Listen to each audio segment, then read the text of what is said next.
नमस्कार, मैं विक्रांत चौधरी एस के बुक्स के यूट्यूब चैनल पर आप सभी का स्वागत करता हूं। दोस्तों, हर बुधवार की तरह करंट अफेयर्स के 35 क्वेश्चंस के साथ आज फिर हाजिर हुआ हूं। सबसे पहले हम सारणी देखेंगे, उसके बाद 1 बाय 1 डिटेल में पढ़ेंगे। खेल से दोस्तों 9 क्वेश्चन लिए हैं। प्रमुख व्यक्ति और नियुक्ति से 3 क्वेश्चन हैं। स्थान से 2 क्वेश्चन लिए गए हैं। पुरस्कार से 6 क्वेश्चन लिए गए हैं। पुस्तक से 3 क्वेश्चन हैं। रक्षा से संबंधित 2 क्वेश्चन हैं। योजना से संबंधित 1 क्वेश्चन लिया गया है और विविध के 9 क्वेश्चन हैं। कुल मिला के 35 क्वेश्चन होते हैं। शुरुआत करेंगे हम खेल के साथ में। पहला सवाल देखते हैं खेल का। एसीसी पैरा कैनो एशियाई चैंपियनशिप 2024 में किस भारतीय ने 2 स्वर्ण पदक जीते हैं? ऑप्शन है, ए है प्राची यादव, बी है अमनप्रीत सिंह, सी है अनामिका सिंह और डी है रागनी दत्त। तो एसीसी पैरा कैनो एशियाई चैंपियनशिप में जो 2 स्वर्ण पदक जीते हैं वो किसने जीते हैं? प्राची यादव जी ने। ठीक है दोस्तों, कुछ क्वेश्चन के नीचे स्टैटिक जीके होती है और कुछ के नीचे उन्हीं क्वेश्चन से रिलेटेड उनका एक्सप्लेनेशन होता है। तो इनसे भी क्वेश्चन बन सकते हैं, इनको भी अच्छे से देखना है। कहाँ आयोजित हुआ था? जापान के टोक्यो में। जापान के टोक्यो में आयोजित एसीसी पैरा कैनो एशियाई चैंपियनशिप में महिलाओं के कैटेगरी कौन सी थी? KL2 और VL2। कौन सी श्रेणी थी? KL2 और VL2 श्रेणी में भारत की प्राची यादव ने 2 स्वर्ण पदक जीते हैं। और ये मूल रूप से कहाँ की निवासी है? ग्वालियर मध्य प्रदेश की है। देख सकते हैं आप स्क्रीन के ऊपर इनकी फोटो। ठीक है, नेक्स्ट देखेंगे।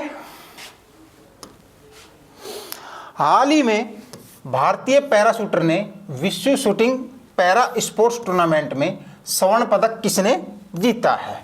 ए है आमिर अहमद भट्ट, बी है राहुल जाखड़, सी है मोना अग्रवाल और डी है इनमें से कोई नहीं। तो किसने जीता है स्वर्ण पदक? मोना अग्रवाल जी ने विश्व शूटिंग पैरा स्पोर्ट्स टूर्नामेंट में। भारतीय शूटर हैं पैरा शूटर मोना अग्रवाल ने कोरिया के चांगवान में विश्व शूटिंग विश्व कप में 10 मीटर एयर राइफल में गोल्ड मेडल जीता है। जबकि आमिर अहमद भट्ट की बात करें तो इन्होंने 25 मीटर पिस्टल में रजत पदक जीता है। कि इन्होंने आमिर भट्ट ने 25 मीटर पिस्टल में 25 मीटर एयर पिस्टल में रजत पदक जीता है। ठीक है, तो स्वर्ण पदक किसने जीता है? मोना अग्रवाल जी ने। क्लियर। नेक्स्ट देखेंगे।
आईसीसी पुरुष T20 विश्व कप 2024 का ब्रांड एम्बेसडर किसे नियुक्त किया गया है?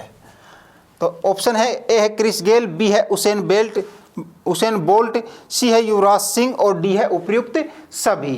तो अभी नेक्स्ट मंथ यानी कि जून में 1 जून से स्टार्ट हो जाएगा। कहाँ पर हो रहा है?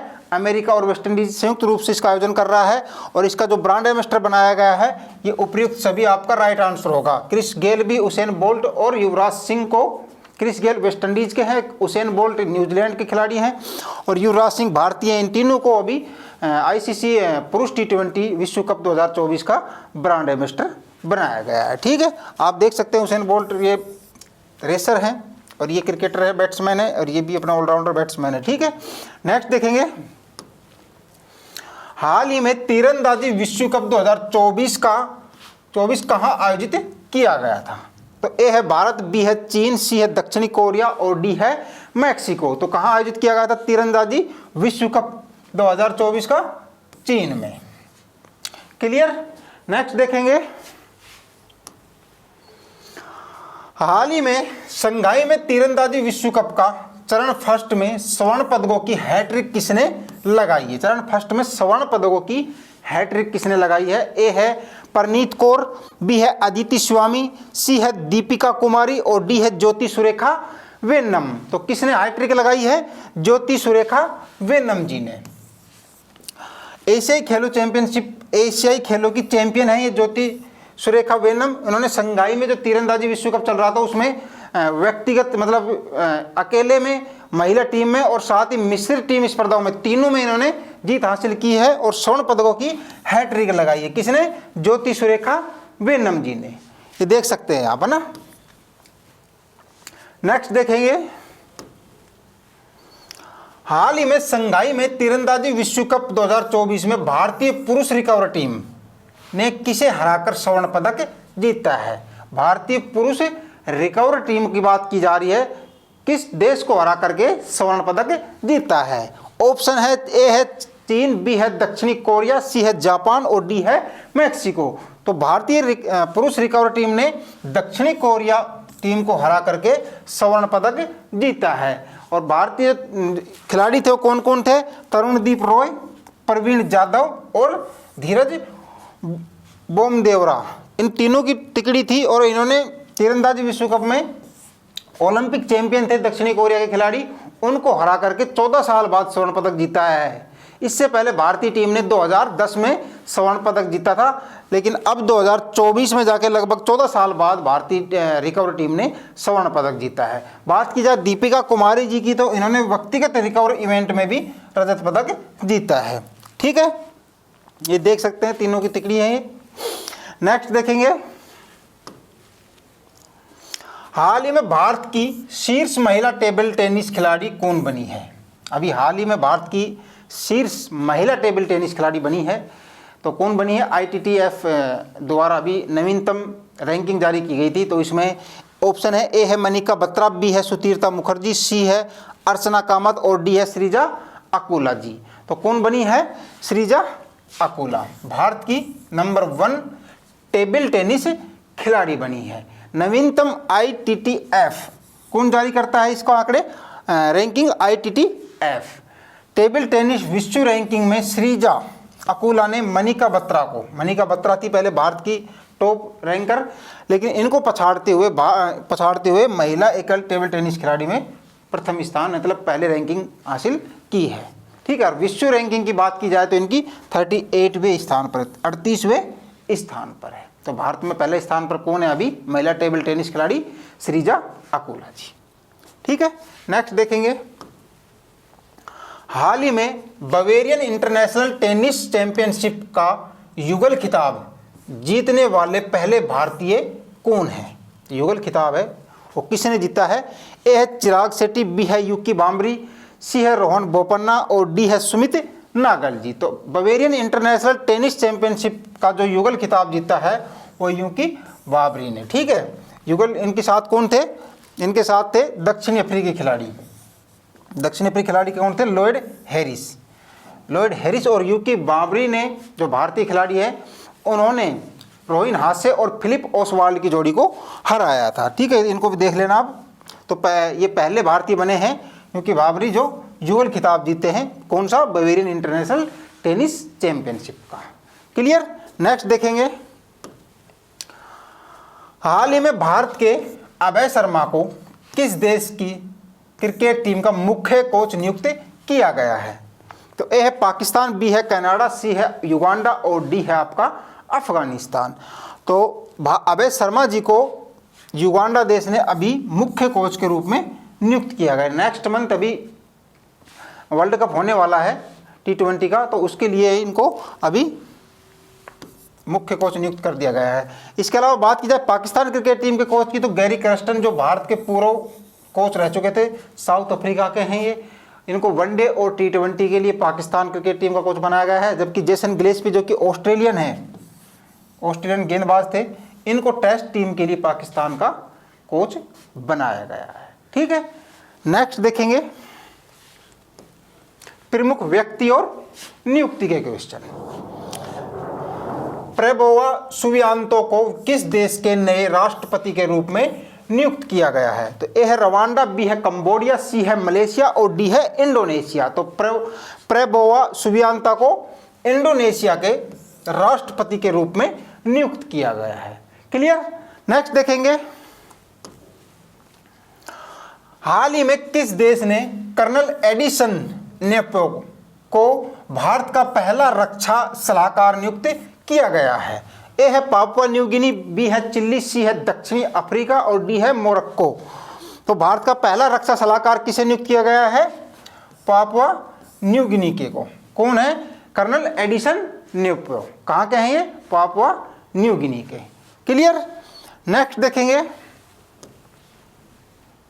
हाल ही में अमिताभ चौधरी को किस बैंक के एमडी और सीईओ के रूप में फिर से नियुक्त किया गया है? ए है एसबीआई, बी है पीएनबी, सी है एक्सिस बैंक और डी है यस बैंक। तो अमिताभ चौधरी को दोबारा से एक्सिस बैंक का सीईओ और एमडी नियुक्त किया गया है। ठीक है, आप फोटो देख सकते हैं इनकी, अमिताभ चौधरी जी की। अब स्थान से संबंधित क्वेश्चन है, हाल ही में भारत की सबसे बड़ी क्लाइमेट क्लॉक कहाँ लगाई गई है? क्लाइमेट क्लॉक यानी कि घड़ी कहाँ पर लगाई गई है? ए है कोलकाता, बी है मुंबई, सी है नई दिल्ली और डी है पटना। तो भारत की सबसे बड़ी क्लाइमेट क्लॉक कहाँ लगाई गई है? न्यू दिल्ली में। नई दिल्ली के रफीक मार्ग स्थित CSIR मुख्यालय भवन में भारत की सबसे बड़ी जलवायु घड़ी स्थापित और एक्टिव की गई है। इसका उपयोग किस लिए किया जाएगा? जलवायु परिवर्तन और इसके दुष्प्रभावों के बारे में जागरूकता फैलाने के तौर पर इसका प्रयोग किया जाएगा। क्लाइमेट क्लॉक का कहाँ लगाई गई है? न्यू दिल्ली में। हाल ही में पहला अंतर्राष्ट्रीय इंद्रधनुष पर्यटन सम्मेलन कहाँ आयोजित हुआ है? पहला अंतर्राष्ट्रीय इंद्रधनुष पर्यटन सम्मेलन कहाँ आयोजित हुआ है? ऑप्शन है, ए है श्रीलंका, बी है नेपाल, सी है थाईलैंड और डी है भारत। तो कहाँ हुआ है? नेपाल में। इसके उद्देश्य की बात की जाए तो दक्षिण एशिया में यौन अल्पसंख्यक समुदाय के लिए एक सुरक्षित और सम्मानजनक गंतव्य के रूप में बढ़ावा देना। इसमें पार्टिसिपेट किन किन देशों ने किया था? Nepal, Bharat, Sri Lanka, Germany, Spain, America आदि देशों के प्रतिभागी इन्होंने इनमें भाग लिया था। ठीक है, तो ये नेपाल में आयोजित किया गया था पहला अंतर्राष्ट्रीय इंद्रधनुष पर्यटन सम्मेलन, याद रखना है। नेक्स्ट देखेंगे, पुरस्कार से संबंधित क्वेश्चन है अभी। बांग्लादेश की मशहूर गायिका रेजवाना चौधरी बान्या को भारत सरकार द्वारा किस पुरस्कार से सम्मानित किया गया है? ए है ज्ञानपीठ पुरस्कार, बी है पद्मश्री, सी है पद्म विभूषण और डी है पद्म भूषण। तो बांग्लादेशी ये गायिका है, मशहूर गायिका है, इनका नाम रेजवाना चौधरी बान्या है और इनको अभी हाल ही में पद्मश्री से सम्मानित किया गया है। राष्ट्रपति द्रौपदी मुर्मू जी द्वारा इनको ये पुरस्कार दिया जा रहा है। ठीक है, ये है गायिका रेजवाना चौधरी बान्या जी, जो कि बांग्लादेश की है। इनको पद्मश्री सम्मान से सम्मानित किया गया है।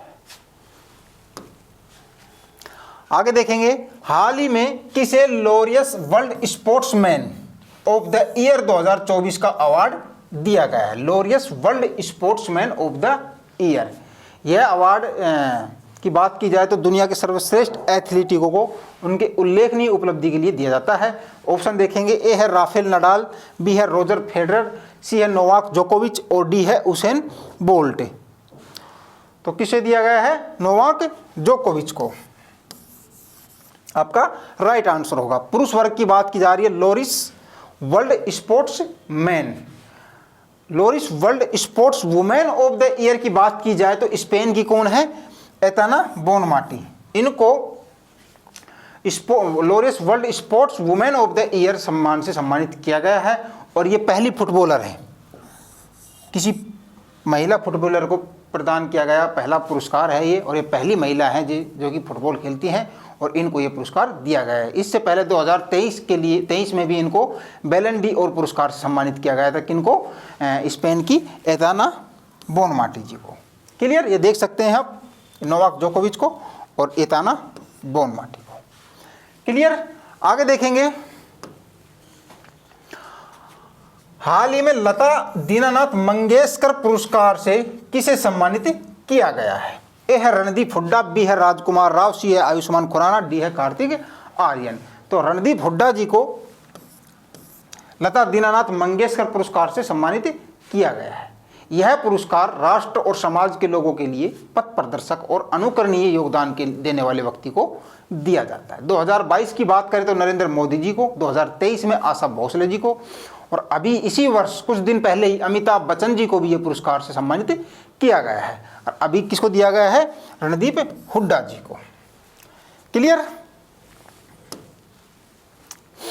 हाल ही में Kalinga institute of social sciences ने किसे मानवतावादी सम्मान से सम्मानित किया है? ए है अजीत प्रेम जी, बी है मुकेश अंबानी, सी है सुनील भारती मित्तल और डी है रतन टाटा जी। तो रतन टाटा जी को Kalinga institute of social sciences ने किस पुरस्कार से सम्मानित किया है? मानवतावादी सम्मान से। ठीक है, ये आप देख सकते हैं, इनके घर के ऊपर ही ये पुरस्कार दिया गया था। कौन सा? Kalinga institute of social sciences द्वारा मानवतावादी सम्मान या पुरस्कार। ठीक है। नेक्स्ट देखेंगे, हाल ही में वर्ष 2024 का world press photo of the year के पुरस्कार से किसे सम्मानित किया गया? World press photo of the year से सम्मानित किया गया है। उनका नाम देखेंगे, ए है विजय जैन, बी है मिशेल टेलाग्रेंड, सी है रेजवाना चौधरी और डी है मोहम्मद सलेम। तो मोहम्मद सलेम जी को world press photo of the year पुरस्कार से सम्मानित किया गया है। इनकी फोटो थी, जो 36 वर्षीय महिला थी, एक फिलिस्तीनी, वो महिला का नाम था इनास अबू ममार, और उनकी एक भतीजी थी 5 साल की, उनका नाम था सैली। उनके शव को वो गोद में लेकर बैठी हुई थी। उसी वक्त ये जो मोहम्मद सलेम थे, उन्होंने इसकी फ़ोटो ले ली थी। इस फोटो की वजह से इनको world press photo of the year 2024 से सम्मानित किया गया है। ठीक है, 36 वर्षीय थी फिलिस्तीनी महिला। नेक्स्ट देखेंगे, हाल ही में किस भारतीय पर्यावरणविद को गोल्डमैन पुरस्कार 2024 के लिए चुना गया है? भारतीय पर्यावरणविद हैं। कौन है? गोल्डमैन पुरस्कार से सम्मानित किया गया है 2024 के लिए। देखते नाम, ए है आलोक शुक्ला, बी है रणदीप हुड्डा, सी है नेहा श्रीवास्तव और डी है रतन टाटा जी। तो आलोक शुक्ला जी हैं, इनको गोल्डमैन पुरस्कार 2024 के लिए चुना गया है। और यह पुरस्कार दुनिया भर में जमीनी स्तर के पर्यावरण चैंपियनों को प्रतिवर्ष प्रदान किया जाता है। और ये छत्तीसगढ़ पर्यावरण कार्यकर्ता और छत्तीसगढ़ बचाव आंदोलन के संयोजक भी हैं। कौन? आलोक शुक्ला जी को। और इनको गोल्डमैन पुरस्कार 2024 के लिए चुना गया है। क्लियर। नेक्स्ट देखेंगे, पुस्तक से संबंधित क्वेश्चन है अभी। हाल ही में किसने adventure of A travelling monk A memoir नामक पुस्तक लिखी है? ऑप्शन देखेंगे, ए है श्री श्री विधु शेखर, बी है श्रीधरन पिल्लई, सी है इंद्रदयुमन स्वामी और डी है डी सुब्बा राव। तो adventure of A travelling monk A memoir नामक पुस्तक किसने लिखी है? इंद्रदयुमन स्वामी। और ये पुस्तक का फ्रंट पेज है, इंद्रदयुमन स्वामी जी हैं ये, और इनके द्वारा ये बुक लिखी गई है। क्लियर। नेक्स्ट देखेंगे, हाल ही में किसने हेवेनली आइलैंड ऑफ गोवा नामक पुस्तक लिखी है?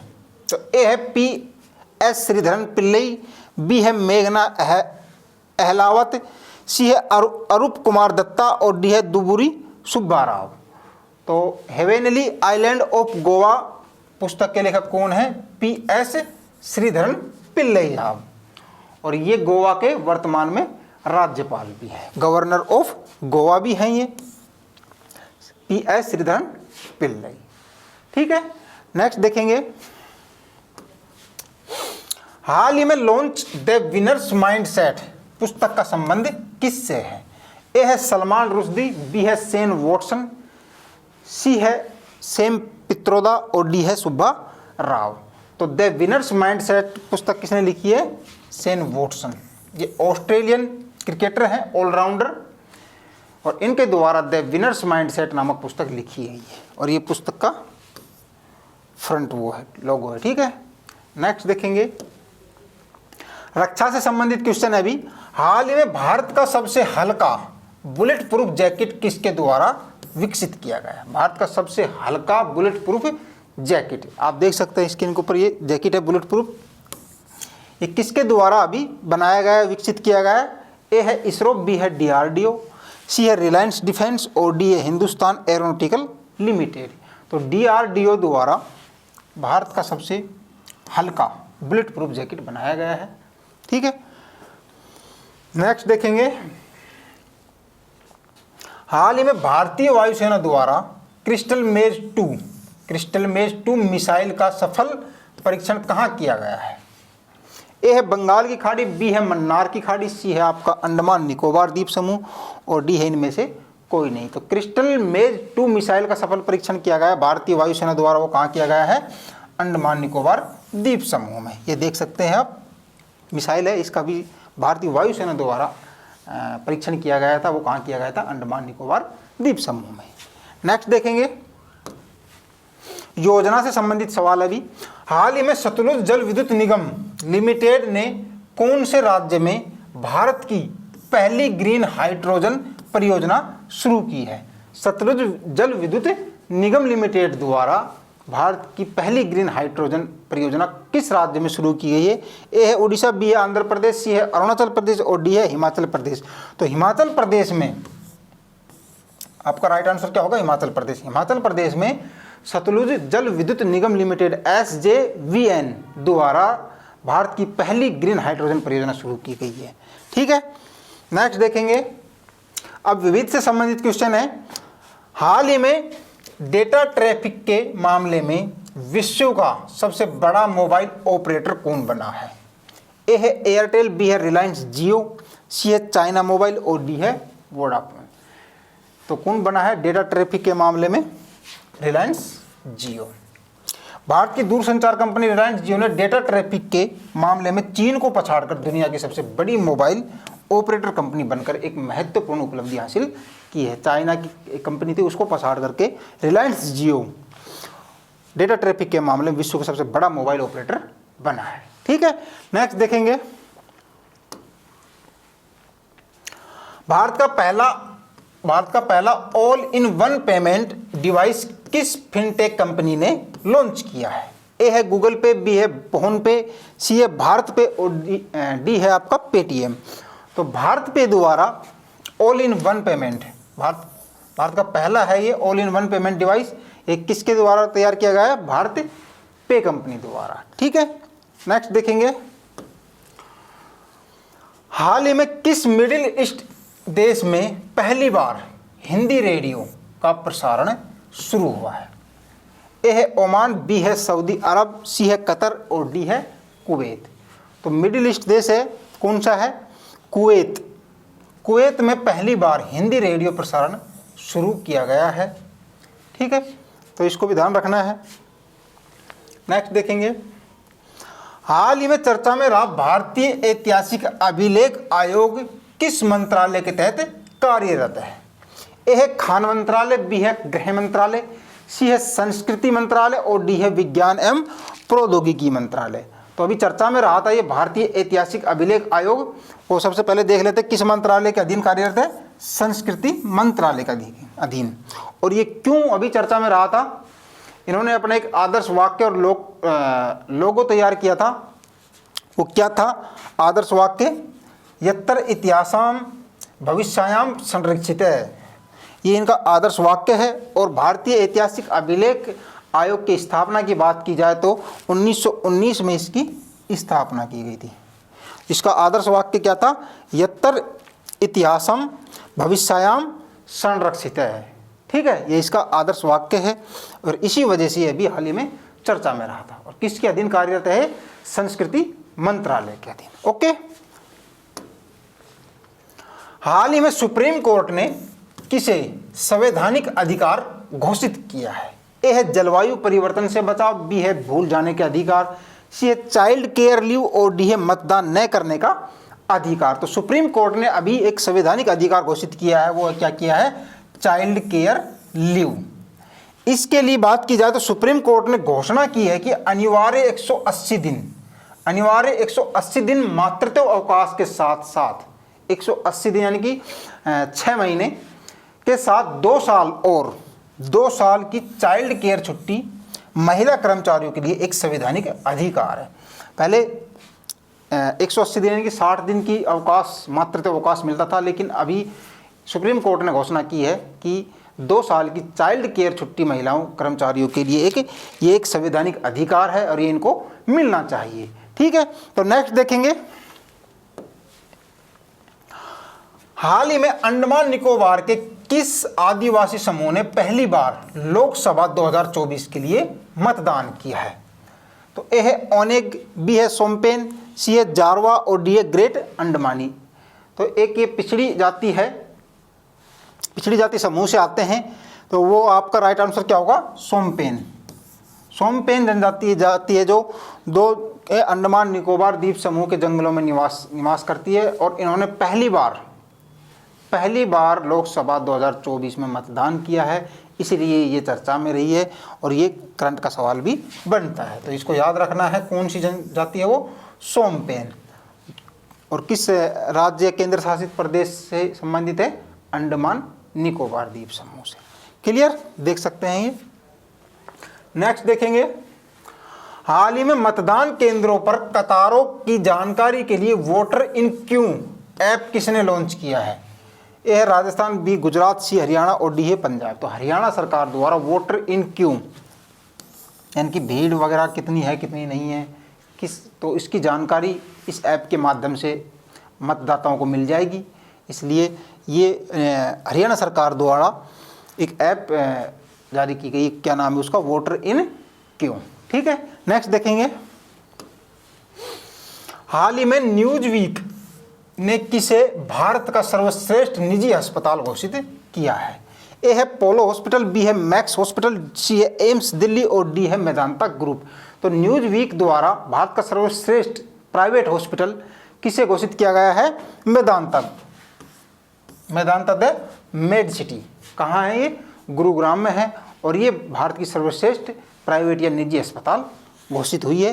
किसने किया है? न्यूज वीक्स द्वारा। ठीक है, अंतिम सवाल देखेंगे आज का, वर्ष 2024 में G7 शिखर सम्मेलन किसकी अध्यक्षता में आयोजित होगी? तो ए है जापान, बी है ब्रिटेन, सी है स्पेन और डी है इटली। तो किसके अध्यक्षता में आयोजित होगी?